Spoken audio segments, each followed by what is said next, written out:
Ahora contactamos con Carmen Ortiz para la entrevista del día y ese informe que presentó la Organización de Estados Americanos sobre su verificación del proceso electoral. Carmen, ¿cómo estás? Buenos días.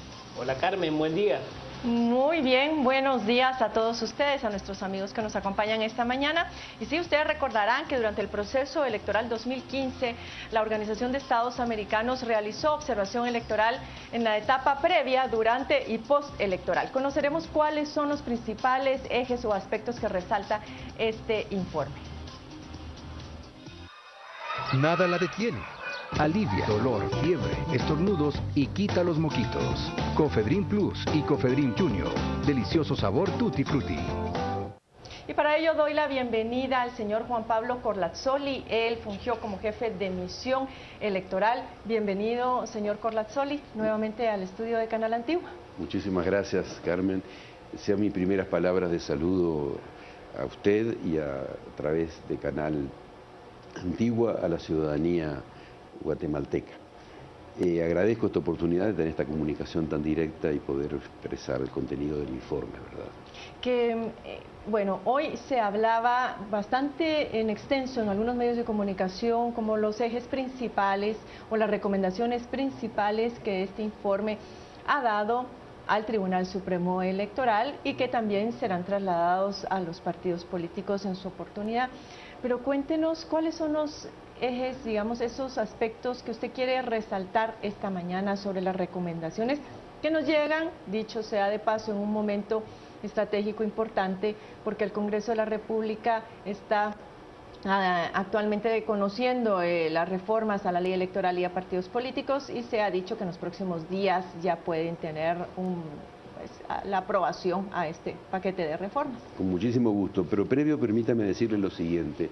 El informe que se presenta a la misión de observación electoral fue, digamos, entregado o presentado el viernes de la semana pasada en el Consejo Permanente de la OEA, que está constituido por 34 países miembros de América Latina, los Estados Unidos, Canadá y el Caribe, más 70 países observadores.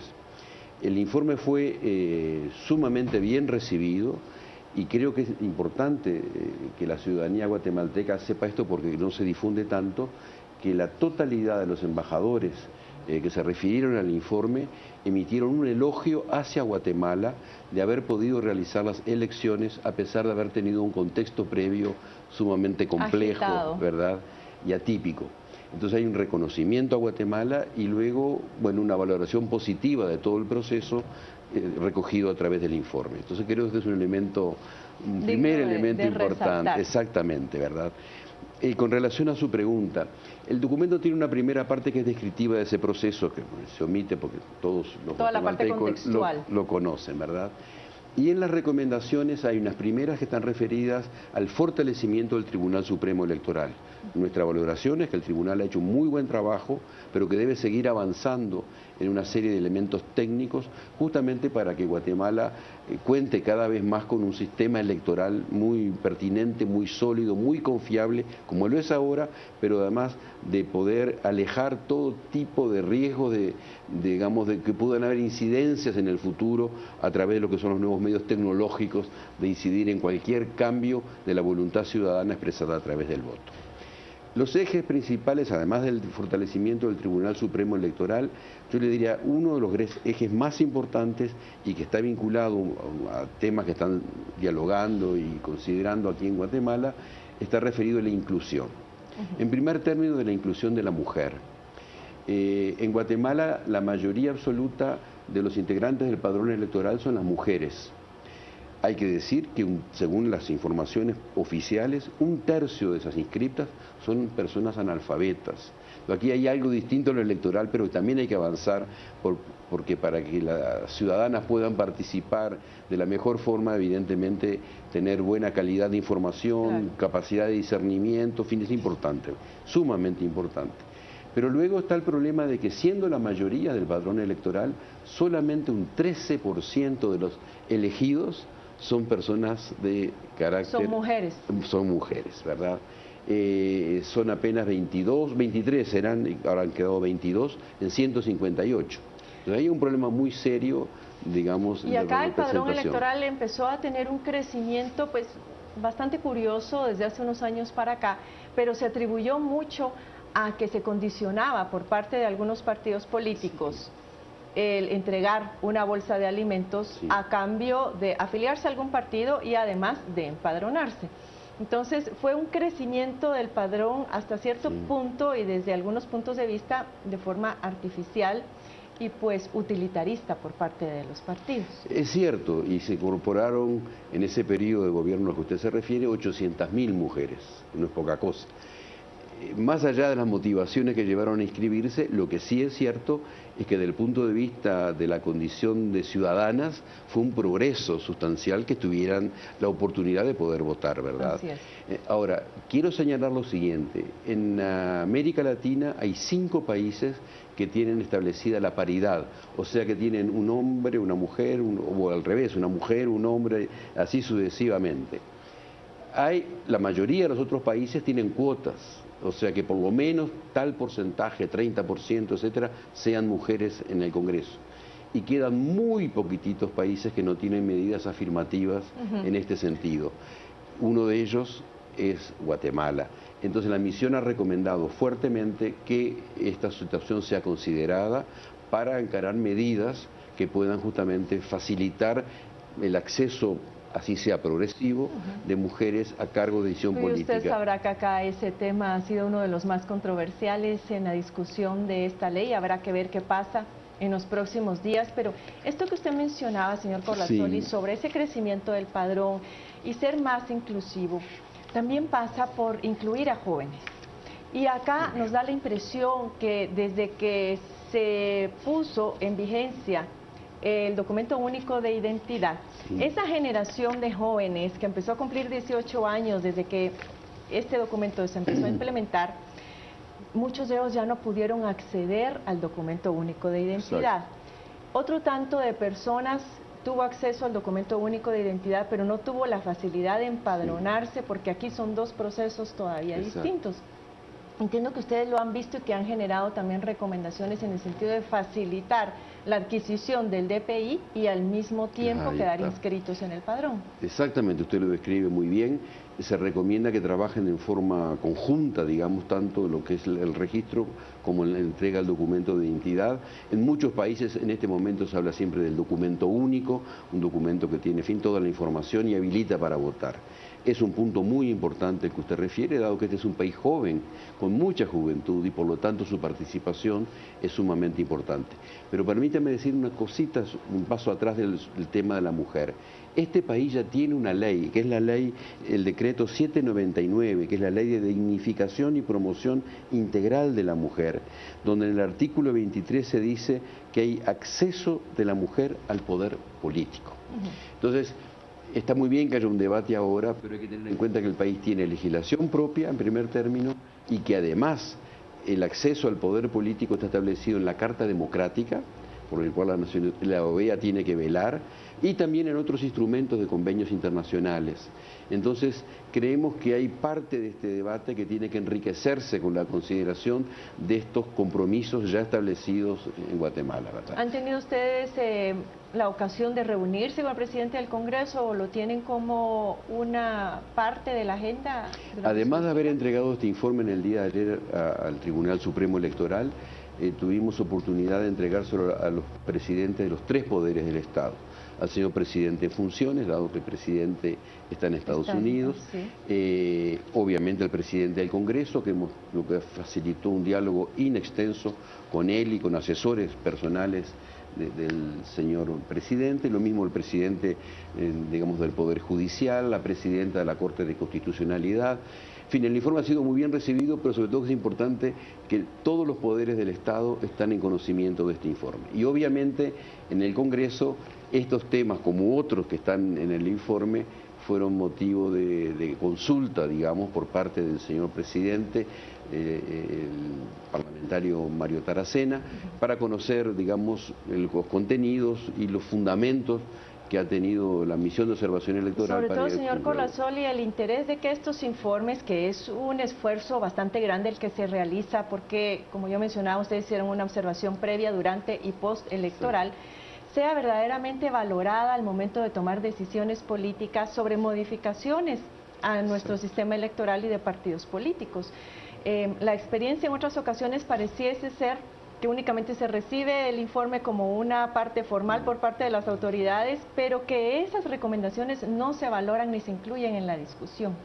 Tiene usted toda la razón. Las misiones de observación de la OEA, que vienen de larga data, hicieron toda una serie de recomendaciones, por ejemplo, en temas que se vuelven a plantear con mucha fuerza en este actual informe, en materia de financiamiento de los partidos políticos y las campañas electorales.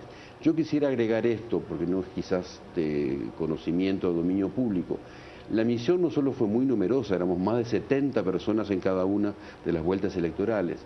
Además de ese número de observadores, vinieron técnicos y expertos de gran nivel en temas de género, en temas de inclusión también de la población originaria, expertos en toda la parte para fortalecer el sistema de transmisión de datos, en delitos electorales, en financiamientos de campañas, en fin, no voy a enumerar acá, pero eran un sinnúmero de técnicos de gran relieve, y además estuvimos acompañados por 2 profesores de nivel mundial en temas de sistemas políticos y electorales, el profesor Manuel Alcántara de la Universidad de Salamanca y el profesor Secundino González de la Universidad Complutense, ambas de España, que además enriquecieron, si usted considera. Con lo cual, razón de más para poder valorar este resultado que ha sido producto pues de un gran esfuerzo y de un intenso proceso de análisis. Vamos a irnos ahora, señor Corazoli, a redes sociales, porque se le ha preguntado a nuestros seguidores, bueno, ¿qué aspectos positivos o negativos ellos percibieron durante el proceso electoral 2015? Pietro, ¿qué han respondido hasta el momento? Carmen, hasta el momento lo único que hemos recibido por parte de nuestra audiencia son quejas del proceso electoral 2015. Y esto es parte de algunos comentarios que nos han llegado. James dice, la reelección de diputados, la que no soporto para el país. Luego también Lucrecia, la queja que nos compartió es, no investigan a los participantes y con tachas los aceptan. Después no se puede hacer nada. Y luego también Albi nos compartió su comentario en el que dice, el pueblo fue timado con eslogan de nueva política, ni corrupto ni ladrón, y resultaron las ratas de rojo, naranja y verde disfrazadas para ser reelectas. Estos son los comentarios que nos comparten, que son evidentemente negativos del proceso electoral 2015, Carmen. Muchas gracias, Pietro. Y uno de nuestros seguidores ha tocado un punto fundamental que imagino está contemplado dentro de este informe, y es ese proceso de depuración de candidaturas, porque si algo hubo en el proceso anterior pasado era que no se sabía exactamente si el candidato que aparecía en los listados finalmente era el que iba a correr o no para la elección. Y, digamos, de manera similar a esto, ustedes hablan de la sustitución de candidaturas, porque en el caso de un binomio en particular, que fue el de líder, pues resultó una tacha en contra del candidato a vicepresidente en ese momento, el señor Edgar Barquín, y automáticamente tenía como resultado la anulación de ese binomio. Sobre eso ya no se volvió a reparar. ¿Qué comentarios tiene usted sobre eso? Hay 2 dimensiones aquí, Carmen. Con relación a la sustitución de los binomios en caso de que una persona fallezca, por ejemplo, uno de los 2 candidatos, nosotros consideramos que hay un derecho humano fundamental de un candidato a poder ser elegido, ¿verdad? Y entonces, si alguien no puede concurrir, sea por razones penales o por razones de otro orden, tiene que haber la capacidad de un suplente o que se presente un nuevo binomio. Hay una recomendación en ese sentido. Lo otro, que está muy referido a los comentarios adversos, Guatemala tiene que valorar que a pesar de las dificultades que hubieron, se pudo realizar una elección que cumplió con los estándares internacionales y que fue una reafirmación de la preservación de la democracia, de una joven democracia. La democracia guatemalteca está cumpliendo este año 30 años de la primera elección, algo muy reciente en términos históricos, ¿verdad? Hay una recomendación explícita para que las distintas instancias de justicia que participan en el proceso electoral, porque están las opiniones que formula el Tribunal Supremo Electoral, la Corte de Constitucionalidad, el Poder Judicial, que se armonicen los criterios, que haya una agilidad, que las resoluciones sean tomadas en forma expedita, sin violentar ninguno de los derechos de debido proceso, etcétera, para que tanto el candidato sepa si va a concurrir o no, como sobre todo que los ciudadanos sepan a quién van a elegir y cómo lo pueden elegir, etcétera.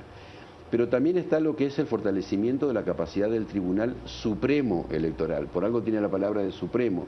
Pero también ahí hay un rol y en ese sentido nosotros hemos recomendado que el Tribunal Supremo trabaje de una manera diferente, dividiendo y separando funciones, las que son estas de carácter jurisdiccional, digamos, de otras que son las administrativas, las que tienen que organizar el proceso electoral, etcétera. Y esto permitiría también una agilidad mucho mayor de Aunque sobre ese esto ya proceso. la Corte de Constitucionalidad, usted sabrá, se pronunció y dijo que no a la separación de funciones. A lo que sí ha dicho sí es a la presidencia rotativa de los magistrados del Tribunal Supremo Electoral.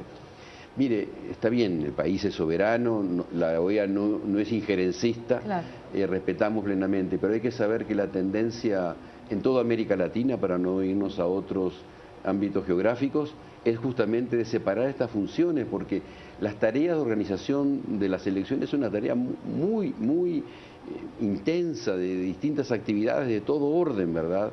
Para organizar, en fin, los lugares de votación, la impresión de las listas, Claro. etcétera. Y luego está otra dimensión de estar evaluando, digamos, las distintas situaciones que pueden presentar distintos candidatos.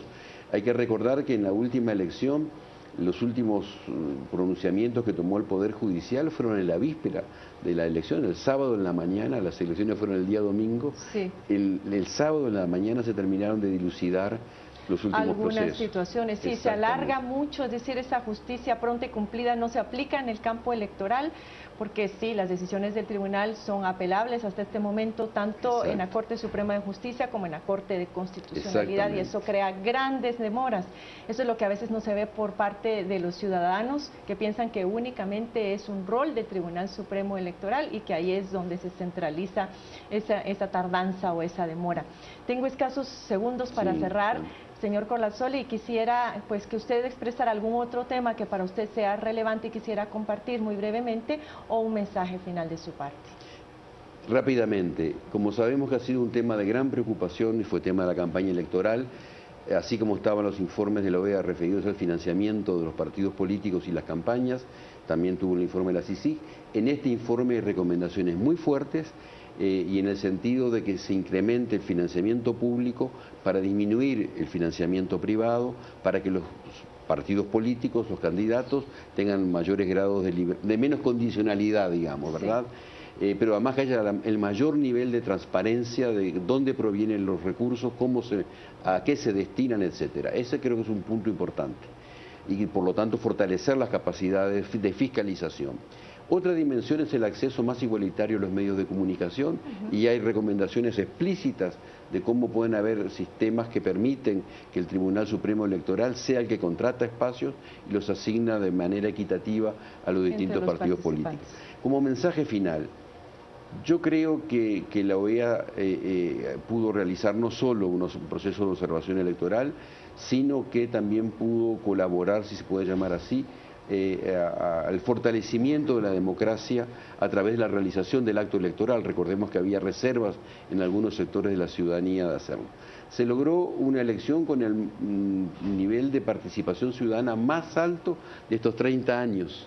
Se superó incluso lo que fue la primera elección cuando se eligió al presidente Vinicio Cerezo. Participó más del 70% del electorado en un padrón libre. Créanme que eso es un hito a nivel mundial.